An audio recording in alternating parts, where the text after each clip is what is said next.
How to delete Instagram chat from both sides. Hi everyone, welcome back to our channel. This is Rose and I'll walk you through how to delete Instagram chat from both sides. Watch the video till the end and without further ado, let's begin.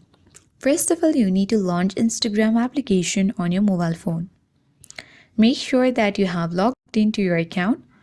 Navigate to the messenger icon at top right corner of your screen. Now open a particular chat. For the demo purpose, let's type a message and send to this user. To delete this message from both sides, long press on this chat message and tap on Unsend from this menu. Unsending will remove the message for everyone.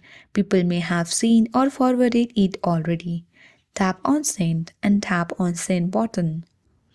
And with this, you'll easily delete Instagram messages from both sides. Come back and you can even long press on the chat and tap delete button to delete the entire chat.